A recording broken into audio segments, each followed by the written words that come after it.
Today's Kill Count is sponsored by SimpliSafe.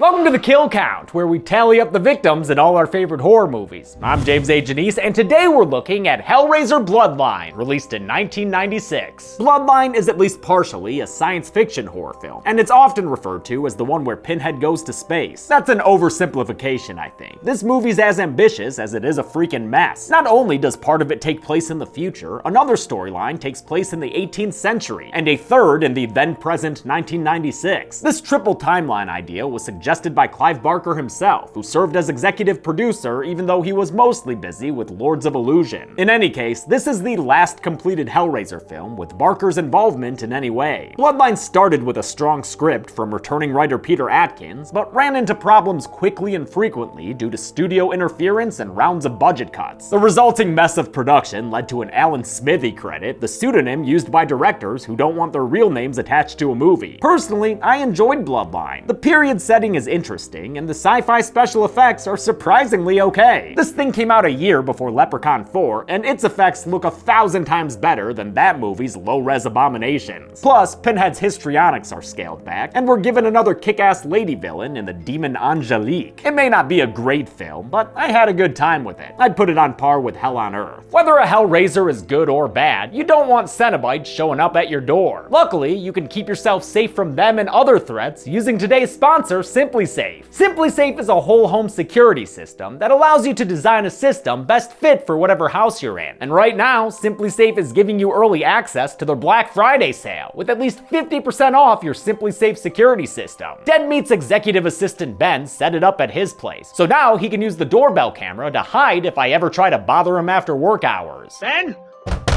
Ben! I need kills counted!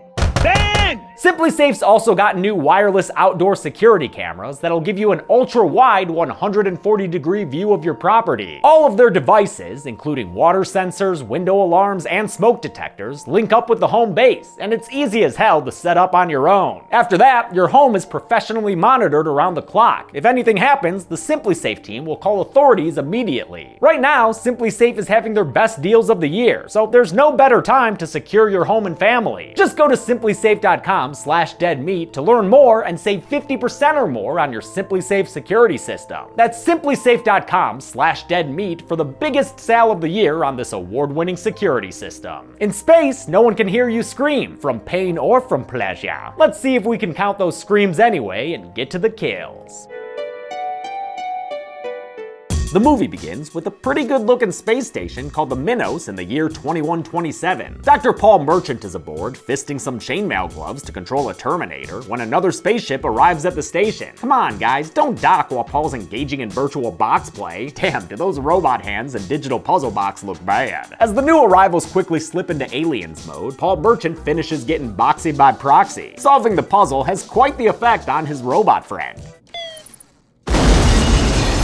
It also brings flashes of Pinhead. Merchant's talking to Pinhead through a screen when he's apprehended by a space police force or something. One of them, a woman with the unfortunate name of Rimmer, sits down to interrogate Paul Merchant. He tells her that he built this space station as a trap. What did you expect to catch? Hell is what I'm going to catch, and I'm gonna burn it away in a blaze of light. You're gonna burn hell with light? Okay, dude. He launches into a story about his ancestor, Philippe Le Marchand, the man who designed and built the original Lament configuration. I guess that sort of makes him the in-universe Simon Says. Simon Says, show us more close-ups of woodworking. Good job, movie. You're not out. Philippe Le Marchand was played by Bruce Ramsey, the same 27-year-old Canadian playing his descendant Paul Merchant. Ramsey did a decent job differentiating his various roles, but as is often the case with Hellraiser sequels, his acting isn't great. He's dead, and if you don't let me out to finish my work, you're all dead. Philippe has built this puzzle box, which does all the usual tricks, for a wealthy man who's into the occult and black magic named Duc de Lyon. He's based on the Marquis de Sade, so you know he's a nasty man. This nasty man has an assistant named Jacques, played by a 21-year-old Adam Scott in basically his first movie role. Gotta admit, him being Adam Scott makes some of these shots funny, even though they're not meant to be. But it's Adam Scott, so it's kind of funny. Also funny is that Adam Scott gets the first kill of this movie, when he strangles a peasant girl to death for the benefit of his rich daddy. body. Philippe arrives and delivers the box, but wants to see what it'll be used for. Well, dude, let's see. Looks like they've got a lady and they're skinning her butt. All right, that box about to be covered in butt skin? Delisle and Jacques go through a whole gruesome production with the body that's shown just enough to give you the gory picture. Pretty gross stuff, but they could at least own up to it. Quit hiding behind your sugar daddy, Adam Scott. Come on out! Delisle says a bunch of stuff in Latin. It starts up a light show and Adam Scott gets scared. Aw, he's just putting a demon in this peasant girl's body. That's nothing to be afraid of, Adam Scott. By summoning this demon, Delisle will have control over it as long as he doesn't do anything to stand in Hell's way. Also, he apparently gets naming rights. You are Angelique. This wet birthing scene was added during reshoots. Originally, Angelique was the one who commissioned the puzzle box, and she used it to unleash hell on a room full of gamblers. The only footage I could find of that original scene was from a very low-quality work print. Philippe tells a science friend about the demon he saw, and the friend says this allegation sounds daft in modern times. This is the 18th century, Philippe. Not the Dark Ages. The world is ruled by reason. But if Philippe really does think he's somehow opened hell, then he'd best get to work designing a way to close it back up. When he figures it out, Philippe breaks into Delisle's place to steal back the box. He'll just have to sneak past the demon having sex with Adam Scott. As he goes to grab the box, a bloody Duke Delisle lurches back to life, only to die just as suddenly of injuries sustained earlier off screen. Delisle was killed by Angelique after he evidently stood in Hell's way. Her boy toy then beats down Philippe Le Marchand and says his lineage will be haunted because he opened a door to hell. Think of that.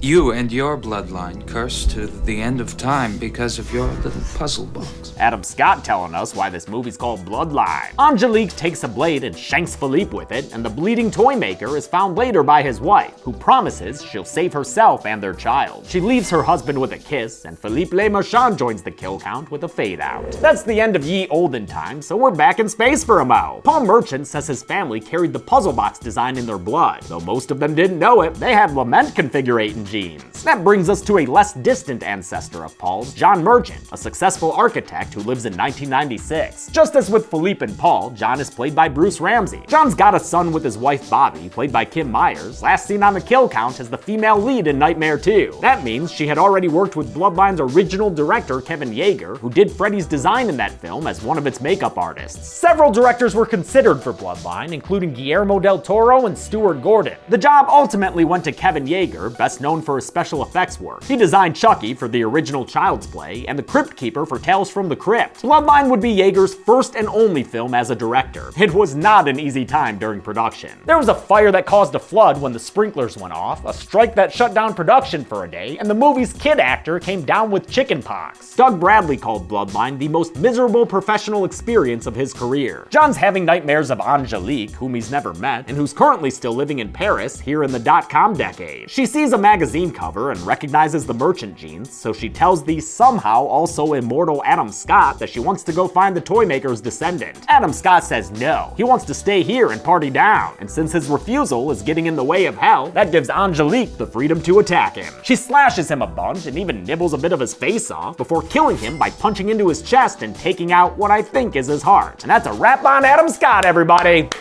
Like I said, John Merchant's an architect, and one of the buildings he designed is that lament configuration lounge that we peeped at the end of Hellraiser 3. These third and fourth Hellraisers have a little more continuity than I expected. At an awards ceremony, John sees Angelique and recognizes her from his dreams. He leaves before she can talk to him, so she turns her demonic sights on a random guy named Mr. Sharp instead. Dude looks like he'd be a corrupt lawyer in The Wire. She takes Sharp into the basement of John's building, where she instinctively knows where to punch a pillar to find a box. Damn, that was like finding a star in a hidden block in Mario Party. She tells the guy to solve it for her. I have such sights to show you. And since this thing can be solved by ages 6 months and up, he finishes it in a jiffy, unknowingly opening hell upon his ass. Chains come out, they get him good, and after he sees a demonic beast lurking in the light, he's pulled towards it to be killed off screen. Pinhead emerges and finds the puzzle box, as well as Angelique, whom he knows by name. He acknowledges her as a former leader of Hell who's been out of work for a while. Hell is more ordered since your time, Princess, and much less amusing. That recognition doesn't make a lot of sense to me. Pinhead was created from Elliot Spencer in the 1920s, at which point Angelique would have been fucking around in France with Adam Scott. The demon in her body's been away since 1700 whatever. How's this Brit from the 20th century know her by name? Angelique. This lack of logic came about because of the movie's troubled production. After an early screening of Kevin Yeager's original 1 hour 50-minute cut, Bob Weinstein, head of the movie's studio Dimension Films, said he didn't like the movie and wanted Pinhead to show up earlier. The original script by Peter Atkins was in chronological order, and Pinhead didn't appear until this scene more than a half an hour in. 3 rounds of reshoots were ordered, and the future set plot was turned into a wraparound device. The continual requests for rewrites got so bad that Peter Atkins called it quits. So I resigned, heroically, by fax. Director Kevin Yeager also decided he had already spent too much time and energy on this thing, so he left too, and Joe Chappelle was brought in to direct the reshoots. Some of the new material was written by Rand Ravitch, who had just co-written another Clive Barker film sequel, Candyman 2. New director Joe Chappelle had just finished another job with Dimension, directing the equally troubled production of Halloween 6. Kevin Yeager says the final cut of Bloodline was less than half of what he shot, which allowed him to remove his name from the project, thus the Alan Smithy credit. As far as I know, Yeager's cut has never seen the light of day, though there are reconstructions of it on YouTube using work print footage and, whatever the fuck this is. Princess, toy maker. Thank you, Jackie. Pinhead and Angelique both want John to make a super ultra mega box that'll be a giant portal to hell. This is a Holocaust waiting to wake itself. Calm down, T. Angelique says she can get John to do it using sextitude, but Pinhead wants to rely on his old standby of terror instead. This conflict between them was originally much more angry and violent, but reshoots changed them to be more flirtatious, or at least flirtatious for demons. I can smell the exquisite stench of what you really are. Angelique goes to John's office, where she sees a design on his wall from his toymaker ancestor. Even though this mystery woman is a stranger, John shows her what he's been working on. It's a box based on his ancestor's design that'll somehow make infinity light? Perpetual light. Trapped light. Feeding off its own reflections. That's not how that works, John. That's not science, dude. Sorry. Angelique tells John that she's not a stranger. He knows who she is. Just listen to your memory blood. At night, his memory blood rushes all the way down south as he has a porny-ass dream about that demon. I love the spinning bed. Now we're with 2 twin security guards, I think in John Merchant's building. I'm not sure, since the scene begins with no establishing shot. They seem confused by their location, too. What's this? It's a door. I know it's a door, but it isn't on the chart. The brothers head through the mystery door and things get spooky in a hurry. They find a bunch of blood, which is bad, and then viscera, which is even worse. Good thing these two have each other. From now on, we stick together. Always together. I like the twin security guards, and turns out actors Dave and Jim Schulte have a YouTube channel. It's focused on home repairs, so they're kind of like shorter, less hot property brothers. Together, the twins kick down a door and point their guns at Pinhead and Angelique. As you may have expected, this does not go well for them. Pain has a face. Allow me to show it to you. Pinhead's chains come out of the ceiling and such and wrap around the brothers. The lead Cenobite displays his dominance to Angelique when he kills the brothers by clamping their heads together with 2 halves of a broken skull mask. Then he sticks a couple of drills through their temples and a piston thing twists their heads together. The end result looks like blood-flavored Laffy Taffy. It's Pinhead's turn to go after John Merchant, and he decides he'll torture him through his son. Jack Merchant is played by kid actor Cortland Meade, who would go on to be Danny Torrance in the Shining miniseries. He also voiced Gus in Recess.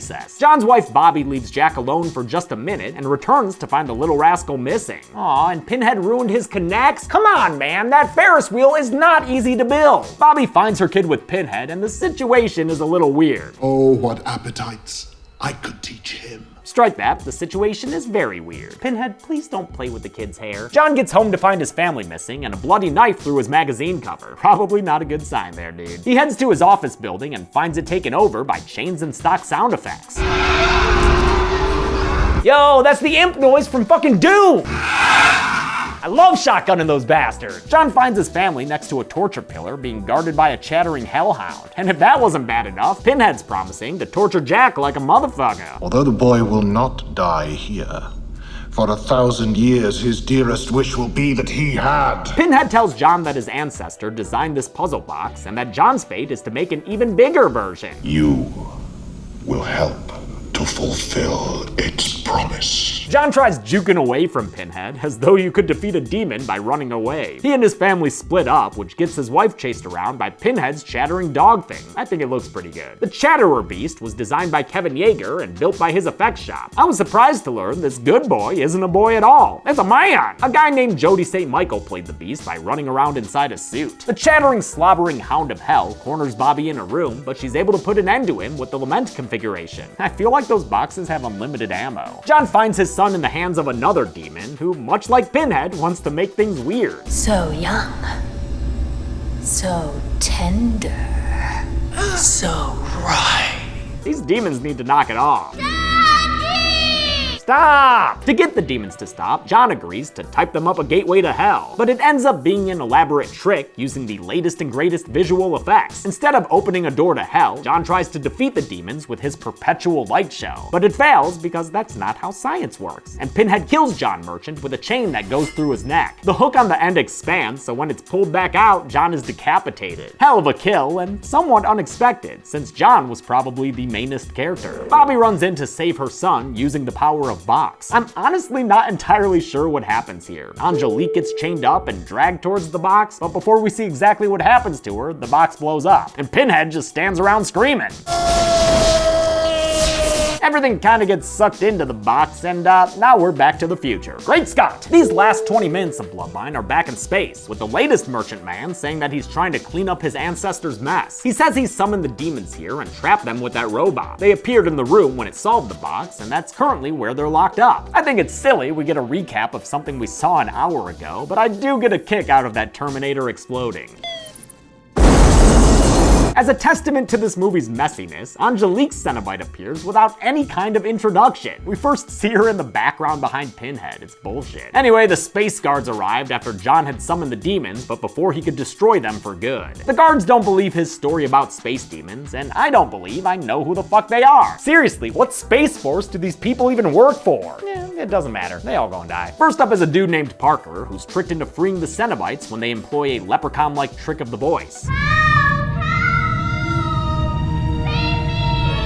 Parker shoots the door open, walks inside, and is greeted by the Hell Priest himself. Pinhead sixes chains on the poor guy, and they do their job, ripping Parker's skin off and killing him with a blow through the head. Now Pinhead's free with his brand new gash. Angelique's Cenobite and the twin Cenobites, now played by twin brothers Michael and Mark Polish. Although Kevin Yeager was an experienced special effects artist, he brought back image animation to have continuity with the Cenobites. Specifically, he brought back Gary J. Tunnicliffe, who had become head of the company's US branch. Tunnicliffe based the twin Cenobites design on the Greek masks for tragedy and comedy. He based Angelique's fucking fantastic design on Sister Act, inspired by the way their habits looked. Chilean actor Valentina Vargas wears it well, though she suffered reactions to the glue and prosthetics required. Finally, for Pinhead, Tunnicliffe went back to the OG makeup and based it on Jeff Portis's original design. In Hellraiser 3, Pinhead was changed by new makeup coordinator Paul Jones, who made his pins visibly longer and created a two-piece appliance for Doug Bradley to wear. It was faster to get in and out of, but more uncomfortable for the actor. Maybe the return of long makeup hours is why this Pinhead is much more chill again. Though she didn't get a proper intro, Angelique's Cenobite gets the next kill. It's this dude named Carducci, played by Pat Skipper, who was Laurie's dad in Rob Zombie's Halloween. Angelique tricks Carducci with her human form in a mirror, then pulls him partially through it and laughs as he's decapitated between the two planes. Chamberlain is the next meatbag to run into a Cenobite. He's played by Tom Dugan, who is part of a funny pair of characters in The Best Leprechaun Part 3. Chamberlain learns that guns don't work on demons, then runs away and hides. It appears to fool Pinhead, but he's killed off screen by the Chatterhound he finds at his side. The last random space manhunter is Edwards, who appears to be in charge of the group. He earns the distinction of being the only person on Earth or in space who has a hard time solving the puzzle box. It's a box.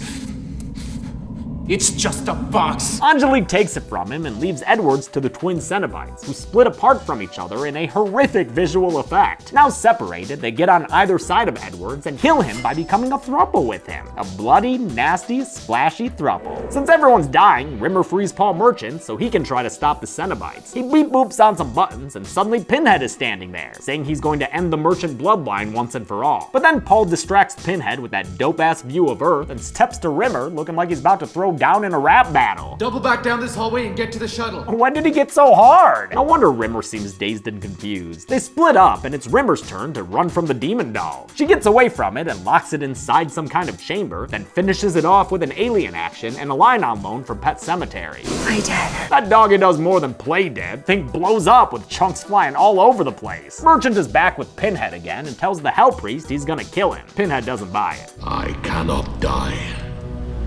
I am forever. Merchant's bored of that bullshit and pieces out like a tricksy Luke Skywalker. Turns out he was just a hologram there, and dude's actually chilling in a spaceship with Rimmer, and he hardly even knows her. Merchant activates his space station, which is revealed to be a weapon. It's the perpetual light device that his ancestor John tried to figure out, but John couldn't because it's an impossible thing. But I guess Paul's here to prove both physics and Pinhead wrong. I cannot die! Despite that claim, I'm putting Pinhead's leather skirt-wearing ass on the kill count again. Seems like enough of a kill, with his face getting torn apart as he's surrounded by perpetual light. Then the space station blows up entirely, and I don't see any little Pinhead parts left behind. Oh, wait, what the fuck happened to Angelique and the twin Cenobites? They kinda disappeared in the end there, but we last saw them on the space station that just blew up, so I guess I have to count them as dead too. Alright. The movie ends with the spaceship heading back to Earth. That's it. That's the end. How many lines of blood will I draw on this movie's tally marks of kills? Let's find out and get to the numbers! I counted 16 kills in Hellraiser Bloodline, with all of them male except for the 2 times Valentina Vargas died. Wait, also, Angelique was a demon who got Cenobited? Does that even make sense? With a runtime of 85 minutes, that left us with a kill on average every 5.31 minutes. I'll give the Golden Chainsaw for coolest kill to John Merchant. Yeah, I know, I'm biased towards decapitations, but this one was done in a gruesome, painful way. Plus, he was a main character. That adds to the impact. The All Machete for lamest kill will be Chamberlain, killed by a Hell Pup off screen. And that's it. Hellraiser Bloodline came out in theaters in '96. The next Hellraiser would be the direct-to-video Inferno in 2000, but I'll consider looking at that and the 5 Hellraisers that followed at some point later. Until next time, I'm James A. Janice. This has been the Kill Count. Thanks a lot for watching this week's Kill Count. I want to thank some patrons like Alex Saxton, Caleb Schenberger, Joran Grant, PCB, and William Rush. To be honest, I've really enjoyed the Hellraisers, and I kind of wish I could keep going with the franchise. But it is about to be December, which is a big month for Dead Meat, and I don't want to spend it on direct-to-video Hellraiser sequels. Expect a bunch of bigger movies that came out earlier this year and are now available on Blu-ray, which means not Halloween Kills. I'm sorry. Tell them to release that Blu-ray faster. Thanks everyone. Be good people.